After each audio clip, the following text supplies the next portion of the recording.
Coming to the anterior abdominal wall, let's first discuss Caput Medusae. It is a clinical sign that is characterized by the radiation of dilated and tortuous veins from the umbilicus like the spokes of a wheel, okay, like so. So the umbilicus is one of the important sites of portocaval anastomosis. This anastomosis takes place between the para-umbilical veins in the falciform ligament. The falciform ligament, it extends sideways from the umbilicus onto the liver. It is not exactly median, so it is para, it is beside, okay. So para-umbilical veins in the falciform ligament, which are tributaries of the portal vein, para-umbilical portal vein, and subcutaneous veins of the anterior abdominal wall, which are the tributaries of the superior and inferior epigastric veins, which are in turn tributaries of the vena cava. So in portal hypertension, the blood from the portal tributaries is shunted into the vena caval capillaries, leading to their dilation and tortuosity. Such veins radiate from the umbilicus like the spokes of a wheel, and this is called Caput Medusae. Now, coming to the umbilicus, it is a remnant of the fetal end of the umbilical cord, and it is composed of cicatricial tissue. It is a puckered scar on the anterior abdominal wall in the midline, and it represents the site of attachment of the umbilical cord in the fetal life. It lies at the level of the intervertebral disc between L3 and L4 vertebrae, because duodenum, if you remember, it coursed through L1, L2 and L3, and below the duodenum we had the umbilicus. So the umbilicus must lie below the L3, that is between L3 and L4. Okay, it is one of the most important soft tissue landmarks on the anterior wall. Coming to the anatomical importance, it is supplied by T10 spinal segment, same as that of the umbilicus, so that is where referred pain from appendicitis, same as that of the appendix, so that is where referred pain from appendicitis comes to the umbilicus. And it is one of the most important sites of portocaval anastomosis, as we discussed, and it is one of the common sites of abdominal hernias. Okay, so that is what you can expect. And also, with reference to lymphatic and venous drainage of anterior abdominal wall, the horizontal plane at the level of the umbilicus acts as a watershed line. So because the lymphatic vessels above the come in the skin above the umbilicus, they drain into the pectoral group of axillary lymph nodes. Veins also, they drain into the axillary veins, okay. Whereas below the umbilicus, lymphatics drain into the superficial inguinal lymph nodes, and veins drain into the great saphenous vein. So this represents a watershed line.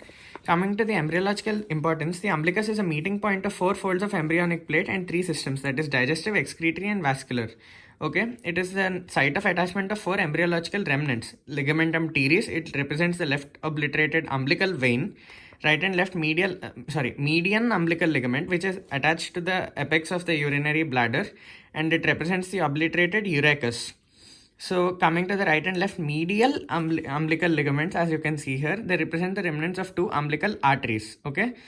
Now coming to the clinical importance, it is of cosmetic value. Surgical incision should not be given across the umbilicus. Referred pain of T10. It may be the site of urinary fistula due to non-obliteration of the urachus, okay, which is the median umbilical ligament. Okay, so all that. Okay, now coming to the muscles of anterior abdominal wall, we have 2 paramedian or vertical muscles. They include the pyramidalis only in some people and mainly the rectus abdominis. And we have 3 anterolateral flat muscles, which include the external oblique, internal oblique and transversus abdominis. So coming to the external oblique muscle, it arises from 8 fleshy ribs from the lower 8 ribs. Okay, see if you look anteriorly, okay, the external intercostals, they come in this direction, downwards medially. So the external obliques, the direction is downwards laterally. See, and the internals are perpendicular to the externals. Okay. So the origin is 8 fleshy ribs from the middle of lower 8 ribs, 8 fleshy slips from the middle of the lower 8 ribs, interdigitating with the serratus anterior, upper 4 slips interdigitate with serratus anterior, lower 4 with the latissimus dorsi, as you can see. It arises from 8 fleshy slips from the lower 8 ribs, okay. External oblique 8 ribs, okay. So that is what is shown here. Coming to the insertion, it inserts into the anterior half of the outer lip of the ventral segment of the iliac crest. Okay.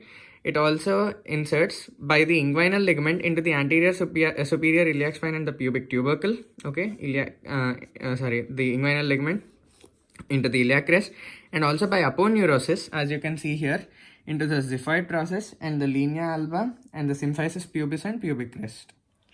Okay, the nerve supply, lower 6 thoracic spinal nerves, and also the first lumbar nerve sometimes. Okay, so coming to the insertion, all that of internal oblique muscle. See, internal oblique and transversus abdominis, they go from below upwards. Okay, exactly perpendicularly. They go from below upwards.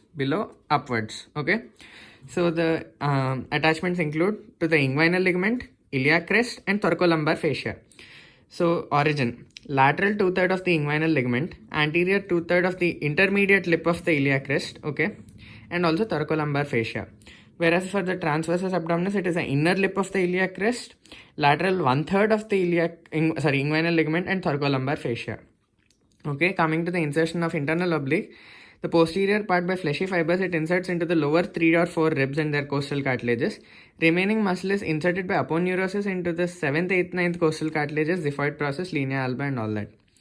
And the transversus abdominis, it inserts by broad aponeurosis into the xiphoid process and the linea alba. That's it. And also by the conjoint tendon into the pubic crest and pectineal line of pubis. Nerve supply is the same. Okay, coming to the inguinal ligament of Pau part, it is formed by the lower border of the aponeurosis of external oblique that folds backward upon itself. Okay, it extends from the anterior superior iliac spine to the pubic tubercle in the inguinal region. It is convex downwards because of the traction of the fascia lata of the thigh. Okay, it is concave towards the abdomen where it gives attachment to internal oblique and transversus abdominis muscles. Now coming to the extensions of this ligament, okay, we have the reflected part of the inguinal ligament, okay, which is called the third crus of the superficial inguinal ring. We also have the pectineal ligament of Cooper. From the base of the lacunar ligament, a fibrous band extends laterally and attaches to the rest of the pecten pubis. Okay, Cooper suggested the importance of this ligament in the repair of inguinal hernia. And main thing is we have the lacunar ligament of Gimbernat, which is triangular in shape, forms the medial boundary of the femoral ring. Okay, goes on to the pecten pubis from the inguinal ligament. Okay, so these are the expansions of the ligament, and we need to know that the lateral part is oblique and the medial part is horizontal. That's it. Now coming to the cremasteric muscle and cremasteric reflex. The cremasteric muscle, it consists of muscle fasciculi that spring from the middle of the inguinal ligament that form loops around the spermatic cord. Okay, they form loops around the spermatic cord and testis, and they get attached to the pubic tubercle, pubic crest, and conjoint tendon because they are the most medial structures. The gaps between the loops are filled by cremasteric fascia. Okay, the cremaster muscle and cremasteric fascia together form the musculofacial sac to suspend the testis. The nerve supply is from the genital branch of the genitofemoral nerve L1, and the actions include it suspends the testis that can be elevated by its contraction. Cremasteric plug, we know that helps in the inguinal canal defense mechanism. And also, it helps to close the superficial inguinal ring. Coming to the cremasteric reflex, upon stroking the skin on the upper part of the medial aspect of thigh, there is a reflex contraction of the cremasteric muscle leading to an elevation of the testis. This is brisk in children. Okay. So the afferent is the femoral branch of the genitofemoral nerve, goes to the L1 segment. The efferent is the genital branch of the genitofemoral nerve. Okay. Coming to the conjoint tendon. The conjoint tendon, it is formed by the fusion of the lower aponeurotic arching fibers of the internal oblique and transverse abdominis muscles. It is attached to the pubic crest and the pectineal line. It lies in front of the rectus muscle. It strengthens the posterior wall of the inguinal canal in its medial 1/3 opposite the superficial inguinal ring. Coming to the rectus abdominis muscle, it takes origin from medial head and lateral head. Medial head takes origin from the anterior pubic ligament, and lateral head takes part from the lateral part of the pubic crest. Okay, so the insertion, the fibers run vertically upwards towards the costal margin and insert onto the 5th, 6th, and 7th costal cartilages. Okay, there are 4 tendinous bands in between. Okay, so nerve supply is from the lower 6 or 7 thoracic spinal nerves. Main functions of the muscles of anterior abdominal wall are CPR, compression, protection of the viscera, and retention of the viscera in their place. Okay, and also they produce movements of the trunk, such as flexion mainly by the rectus abdominis, lateral flexion by the unilateral contraction of the oblique muscles, and rotation by a combined action of external of one side and internal oblique of the other side. Okay, so that is what is mentioned here. Finally, coming to the rectus sheath. It is defined as an aponeurotic sheath that encloses the rectus abdominis muscle and pyramidalis if present. The pyramidalis is a tensor of the linea alba. Okay, it takes origin from the pubic crest and pecten pubis in the most medial aspect, and it inserts onto the linea alba. Okay, it is only present in few people. So it has 2 walls, anterior and posterior wall, the rectus sheath. Coming to the formation, it is different in upper, middle, and lower parts. Above the costal margin, the anterior wall is formed entirely by the external oblique aponeurosis, and posteriorly the wall is deficient or absent, you can say, and the 5th, 6th and 7th ribs directly form the posterior boundary of the rectus abdominis in this area.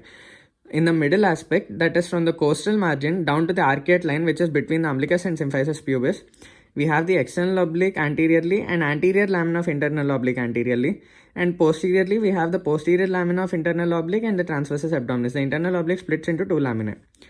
Okay, now finally, in the lowest part, that is from the arcuate line to the symphysis pubis, all the 3 muscles form the anterior wall and the posterior wall is absent. The rectus muscle lies directly on the fascia transversalis.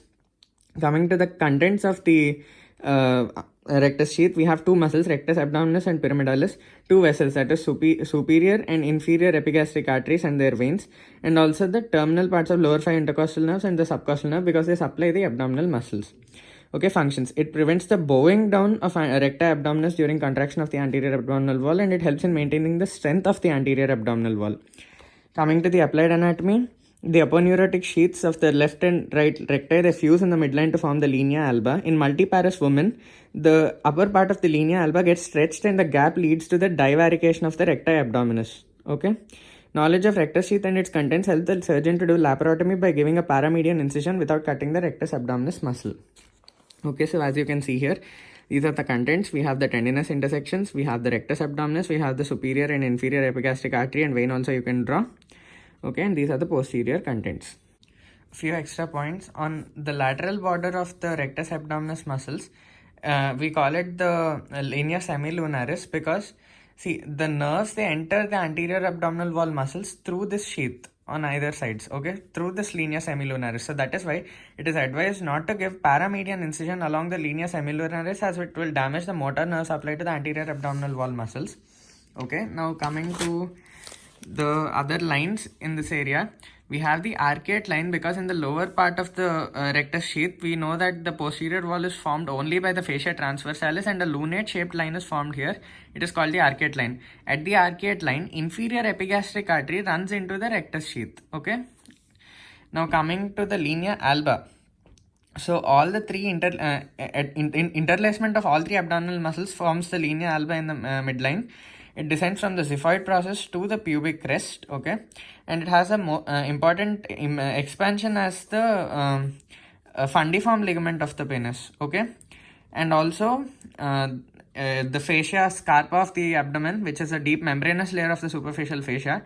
Its extension, it continues as fascia collis in the perineum. It continues as fascia lata in the thigh. At the Holden's line, it meets that, and also, it becomes the dartos muscle. And also it extends upwards as the linea alba and downwards as the fundiform ligament of the penis. Inguinal canal, it is a muscular aponeurotic tunnel about 4 centimeters in length. It extends from the deep inguinal ring to the superficial inguinal ring, and it is directed downwards, forwards and medially, above and parallel with the medial half of the inguinal ligament. So in females, the canal is narrow, hence the chance of inguinal hernia in females is less. In females, femoral hernia is common. Okay.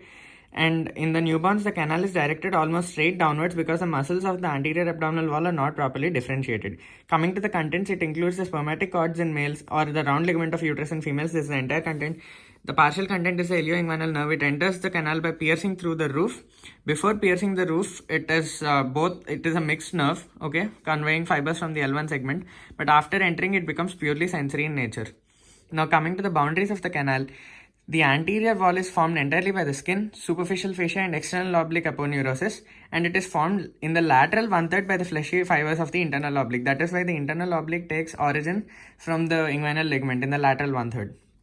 The posterior wall is formed entirely by the fascia transversalis, and it is partly formed in the medial half by the conjoint tendon and in the medial 1/4 by the reflected part of the inguinal ligament in front of the conjoint tendon. Okay. We have the conjoint tendon here, reflected part of the inguinal ligament. Roof is formed by the arched fibers of the internal oblique and transversus abdominis muscles. The floor is formed by the grooved upper surface of the inguinal ligament. Okay, medially the floor is formed by the upper surface of the lacunar ligament. The inlet, it is formed by the deep inguinal ring, which is an oval gap in the fascia transversalis about 1.25 centimeters above the mid inguinal point. Okay, from the margin of the deep ring, the tubular prolongation of internal spermatic fascia balloons over the spermatic cord in the testes. Okay, now coming to the relations of the deep ring, above we have the arched fibers of transversus abdominis muscles. In front and laterally we have the internal oblique muscle, okay, and medially we have the inferior epigastric artery. So that is why it acts as a guide to identify the deep ring. Okay, medially we have the inferior epigastric artery. Sometimes we also have the interfoveolar ligament. Coming to the outlet, it is the superficial inguinal ring, which is an oblique triangular gap in the aponeurosis of the external oblique. Apex to base, it is 2.5 centimeters, and at the base, it is 1.25 centimeters. From the margins of the superficial ring, the external spermatic fascia balloons out the spermatic cord. Structures passing as ilioinguinal nerve and the spermatic cord or round ligament. So boundaries: base is formed by the pubic crest. Apex is formed by the merging of both the intercrural fibers of the external oblique, convergence of the two crura. Medially, it is formed by the superior crus, and laterally, it is formed by the inferior crus. Coming to the defense mechanisms, we have the flap valve mechanism, because that is, in increased intra-abdominal pressure, the posterior wall is pushed forwards, and it kind of obliterates the inguinal canal like a flap. Okay, and also we have the arched fibers of the internal oblique and transverse abdominis that act as a demi-sphincteric shutter mechanism. They obliterate the canal by bringing the roof in contact with the floor, just like how the shutter of a shop closes. And also the cremasteric plug, that is in increased intra-abdominal pressure, the cremaster muscle in the males contracts and pulls the testis towards the superficial ring and blocks it. So this is like a ball valve action. Okay, and also when abdominal muscles contract, the deep inguinal ring moves upwards and laterally. Thereby the canal is elongated and the lumen becomes more narrow. So coming to the applied anatomy, so the content, when Meckel's diverticulum enters the hernial sac, it is called litus hernia. The hernia is of two types, oblique and direct. See, oblique hernia, it enters obliquely, right? So it is lateral to the inferior epigastric artery, whereas direct hernia is medial to the inferior epigastric artery. And direct hernia directly enters through the inguinal triangle of Hasselbalch. So medial boundary is the rectus abdominis muscle, that is the lateral border of the rectus abdominis muscle, and we have laterally the inferior epigastric artery, and below we have the inguinal ligament. Okay, so directly it enters through this triangle, whereas oblique hernia, it enters through the deep ring. Okay, and usually oblique hernia occurs in young people, whereas direct hernia, it is occurring through the triangle. It is bilateral and appears in old age. Okay, and it is because of in old people there is weakness of the conjoint tendon, so that is why it occurs. In oblique hernia, it is due to patent processus vaginalis. Okay, coming to the layers. Okay, because oblique hernia enters through the deep ring, it has peritoneum, extraperitoneal connective tissue, and then internal spermatic fascia, which balloons through the deep ring, then cremasteric muscle and fascia, external spermatic fascia from the superficial ring, tractus muscle and skin. Okay, whereas in direct hernia, because it is not coming through the deep ring, you don't have this internal spermatic fascia. Instead, you have fascia transversalis. The rest all are same. Okay. Now coming to the spermatic cord, it is a cord-like structure of soft tissues which extends from the upper end of the posterior border of the testis to the deep inguinal ring. Okay, it is about 3 inches long. Spermatic cord, you write S like this. Okay, reverse this part, so you get 3 inches long. Okay, and what are its coverings? Okay, so it is covered by external spermatic fascia, then cremasteric muscle and its fascia, and then internal spermatic fascia. External spermatic fascia is derived from external oblique aponeurosis from the superficial ring. Okay, cremasteric muscle and its fascia, it is derived from the internal oblique aponeurosis. And then finally we have the internal spermatic fascia, which is derived from fascia transversalis, which balloons out the spermatic cord from the deep ring as it passes through the inguinal canal. So coming to the contents, okay, you can remember it like this. So you have a tube surrounded by veins. Okay, that is the trick. So here posteriorly you have the ductus deferens, okay, which is covered by pampiniform plexus of veins. You also have the artery to the vas and also the genital branch of genitofemoral nerve. In the middle, you have only a tube-like structure, which is a remnant of processus vaginalis. Then again, you have a tube, which is a testicular artery, again surrounded by the pampiniform plexus of veins and the sympathetic nerves. Okay, the ilioinguinal nerve is outside this spermatic cord, inside in the inguinal canal. It is a partial content. Okay, you also have the cremasteric nerve and vessels between the internal and internal spermatic fascia and the cremasteric fascia. Finally, coming to the vas deferens, it is a thick-walled muscular tube measuring about 45 centimeters in length. Other 45 centimeter structures in the body include length of the spinal cord and the length of the umbilical cord at the time of birth. So other things are also there. Okay, so coming to the course and relations, the vas, it begins from the tail. See, the vas deferens, it traverses the three regions, that is scrotum, spermatic cord, and the lesser pelvis. So in the scrotum, it has a tortuous course. It passes as a continuation of the canal of the epididymis and passes somewhat tortuously behind the testis and medial to the epididymis. Okay. It then enters the spermatic cord as a constituent of the spermatic cord and traverses the inguinal canal. Okay, in the spermatic cord, the vas lies in the posterior part accompanied by the artery to the vas and also the pampiniform plexus of veins. Okay, a pair of testicular veins. Now, at the deep ring, the vas leaves the other constituents of the cord and winds round the lateral side of the inferior epigastric artery. We discussed that the inferior epigastric artery is used to identify the deep ring. Okay, so it ascends for about, coming to the deep ring, you can write these as the relations of the vas also. The deep ring, medially you have the inferior epigastric artery, which you use as a guide. Okay, it is a deficiency in the fascia transversalis. So behind you will have the transversus abdominis. And in front and laterally, you'll have the previous muscle, which is the internal oblique, in front and laterally. Okay. So at the deep inguinal ring, the vas leaves the other constituents of the cord and winds down the lateral side of the inferior epigastric artery.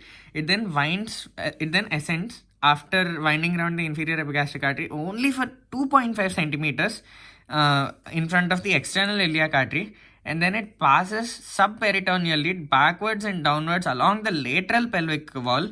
And then it crosses, because it is passing along the lateral pelvic wall, it crosses the medial structures, that is the obturator nerve and the obturator vessels. Okay, and then finally it crosses the terminal part of the ureter.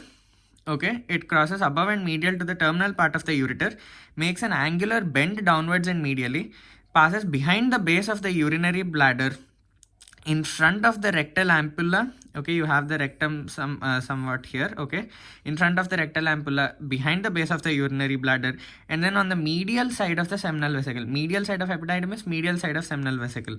And finally, this part represents a dilation known as the ampulla.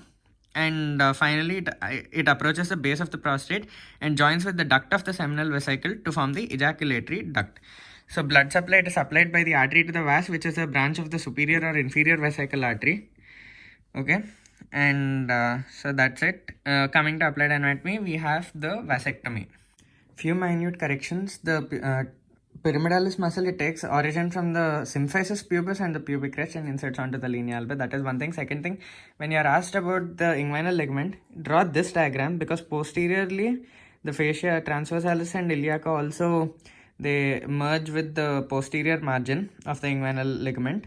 Okay, and then you also have the pelvifemoral space, that is the space between the inguinal ligament and between the hip bone.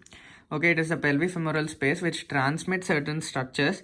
From lateral to medial, you have the nerve first, muscle next, again you have the nerve, muscle, and then vessels. So that is, you have lateral femoral cutaneous nerve, then you have the iliacus muscle, then you have the femoral nerve, then you have the psoas major muscle, then you have the femoral artery and vein, and also a few lymphatics. And finally, you have the accessory obturator nerve if present, and also origin of the pectineus muscle. You have to write about that also. Okay. And also talking about the cremaster muscle, see, from the external oblique muscle, you have the external spermatic fascia, and also the deficiency produces a superficial ring. The internal oblique muscle gives you the cremaster muscle as a derivative. The transversus abdominis, the fascia transversalis gives you the deficiency, that is deep inguinal ring, and the transversus abdominis, okay, which is the anterior layer to that of the fascia transversalis, it gives you the internal spermatic fascia. Okay, so all these three muscles give you the respective fascia. Internal gives you the cremastic muscle and fascia. That is one thing. The muscle consists of superficial set and also deep set of fibers. The fibers are in U-shaped loops of muscle fasciculi. Okay, so the fibers of the superficial set arise from the middle third of the upper surface of the inguinal ligament, and then they reach along the anterolateral surface of the spermatic cord and reach the scrotum. Deep fibers are attached to the pubic tubercle, pubic crest, and the conjoint tendon.